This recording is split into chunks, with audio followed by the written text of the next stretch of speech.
Então, pastor Isaías, vou passar para o senhor agora. Já foi falado sobre João 3,16. O pastor também citou o Cordeiro morto antes da fundação do mundo. Visto esses dois textos, nós sabemos da obra de Cristo na cruz. Nós sabemos que isso se precedeu lá atrás, já foi algo presciente do Senhor. E este versículo, João 3,16, ele refuta em muito aqueles que acreditam que são predestinados ao inferno.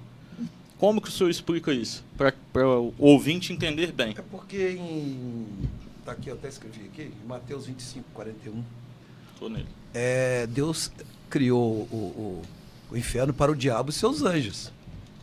Eu, na minha humilde estudo, no meu conhecimento, o inferno não foi criado para os homens. Porque se eu faço uma obra, eu sou artesão. Cara, quer ver eu ficar triste é quando eu crio alguma coisa? Eu sou pastor artesão porque é a hora que eu fico mais tranquilo para mim respirar melhor. E um dia eu cheguei, rapaz, a minha obra estava no fogo, queimando. Poxa, eu fiquei triste, sabe por quê? Porque eu criei. Eu tive o prazer de fazer, pintar, talhar, fazer o negocinho certo, colocar lá. E depois uma pessoa que vem não passou o que eu passei e vai lá e joga no fogo e põe para queimar no fogão, o meu fogão de lenha.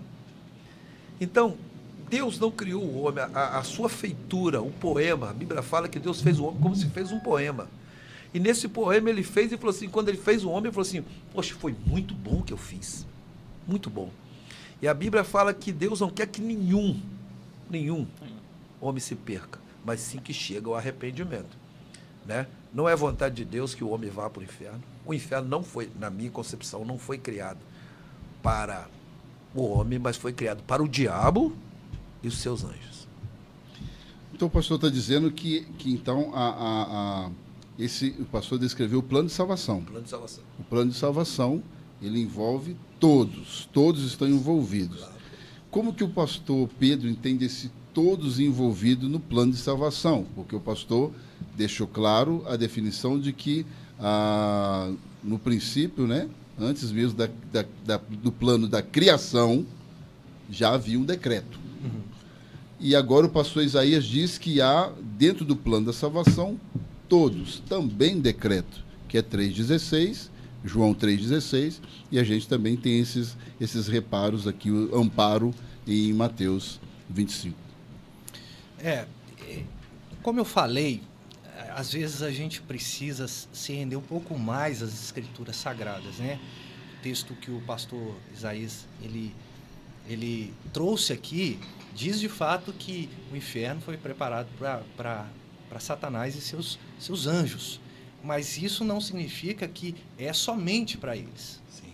Né? E foi citado o texto também de Timóteo, né, dizendo que Deus quer que todos os homens, né, cheguem ao pleno conhecimento da verdade, não é isso mesmo? Só que se você parar para pensar como esse texto funciona, 1 Timóteo, 2:4. capítulo 2, repare que quando a gente lê as escrituras, é muito importante a gente ser muito cuidadoso, porque o texto ele não traz um versículo isolado, tá? Uhum. Ele traz um contexto. Eu vou explicar, mas eu quero que vocês entendam a seguinte questão. Quando eu falo assim, pastor Renato, rapaz, sabe aquele culto? Tava todo mundo lá. O que a cabeça de uma pessoa menos dada a pensar, ela maquinaria? Que veio gente lá do Japão, porque falei que está todo mundo lá. Sim. Né? Então, todo, às vezes, não significa totalidade. E aí, quando a gente lê os versículos anteriores, porque toda a leitura deve ser completa e deve, de fato, trazer uma questão de ler o contexto, aí a gente começa a ver. Vai falar assim que, antes de tudo, versículo 1 de 1 Timóteo, do capítulo 2. Uhum. Exorto que usem das práticas de súplicas, de orações, intercessões e ações de graça em favor de todos os homens. Ok? Aí Paulo começa a descrever quem são esses homens em favor dos reis, de todos aqueles que se acham investidos de autoridade, para que vivamos vida tranquila e mansa, com toda piedade e respeito. Isso é bom e aceitável diante de Deus, o nosso Salvador, o qual deseja que todos os tipos de homens sejam salvos. Não são todos. Aqui interrompendo aí a questão do pastor, aqui não, quando o pastor fala da totalidade, a visão que se passa de totalidade não é uma totalidade governamental, do governo primário de Deus, sobretudo, que o apóstolo Paulo referencia aqui. Repare, olha só, se a gente não interpretar esse texto bem, a gente vai falar de um Deus fraco, que deseja, mas não executa. Como? A vontade de Deus, o qual deseja que todos os homens sejam salvos. E aí eu pergunto, a não ser que nós estejamos aqui com universalistas, que acreditam que todos vão para o céu, então o inferno não existe, aí a gente conversa de outra forma. Mas acreditando na realidade do céu e do inferno, então Deus deseja, mas ele não executa, porque nem todos vão para o céu. Não entra aqui a liberdade de escolha, o livre-arbítrio? Nossa, aí, olha, eu tô... Gente, por favor, se quiserem... Porque quando eu falo... Porque eu entendo a interpretação que essa totalidade está falando do governo. Há uma diferença desse governo de Deus sobre o homem.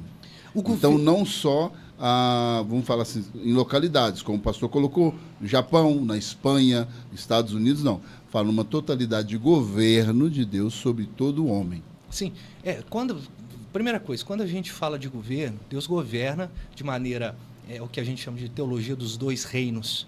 Com a mão direita, ele governa, né, todas as coisas, e ele usa também a mão esquerda, né, simbolizando a questão da contingência. Né? Quem está na presidência da República do Brasil? Deus, usando o presidente da República. Sim. Eu não estou falando de política aqui, não, tá? Não, eu tenho os meus posicionamentos, né? Enfim. Mas Deus está fazendo alguma coisa, porque Ele é soberano. Agora, a questão do livre-arbítrio, nós devemos entender o seguinte, conceituar teologicamente o que é livre-arbítrio. Eu gosto muito de usar a seguinte definição. Então, você que está nos assistindo aí, pode anotar, tá? Pega e anota aí. A capacidade que o homem tem de fazer as suas escolhas conforme a sua natureza ou contrária à sua natureza. Concordo. Ok? Concordo. Esse é o livre-arbítrio. É fazer conforme a minha natureza ou contrário à minha natureza. Tá? Então, qual que é a minha natureza? Pecadora. Então, eu posso fazer conforme a minha natureza? Posso. Peco. Contrária. Eu posso? O próprio apóstolo Paulo falava, né? Sobre a sua natureza que ele tinha. O conflito natural que ele tinha. Exatamente. As coisas que eu quero fazer, não as faço. Sim. E as que eu não quero, eu as faço. Romanos 7. É isso mesmo. Por quê? O que eu estou falando, queridos irmãos, ouvintes, que quando a gente fala que tem um livre-arbítrio, na cabeça de um reformado, tá? Cabeça de um reformado, tá? Vai pensar o seguinte: então eu posso fazer conforme a minha natureza, mas eu posso também fazer contrário à minha natureza. Então basta eu querer não pecar. E é assim que funciona? Não. Aí o senhor citou de maneira esplêndida Romanos capítulo de número 7, né, esse conflito, porque ele queria fazer o bem, mas o bem que ele queria ele não fazia, mas o mal que ele não queria estava sempre diante dele. Né? Então, assim, nós não temos o livre-arbítrio.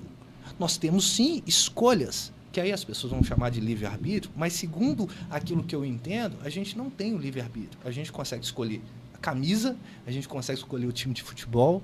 Eu escolhi muito bem, eu escolhi o Palmeiras.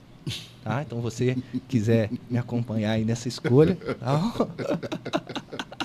Querido, não posso deixar também de falar com você para você se inscrever no nosso canal. Deixe lá o seu like, porque assim você faz com que o nosso programa seja relevante e aí ele passa a ser recomendado. Então é importante não só você nos assistir, mas você também compartilhar aí com seus amigos, com seu vizinho, para que a palavra de Deus seja realmente propagada.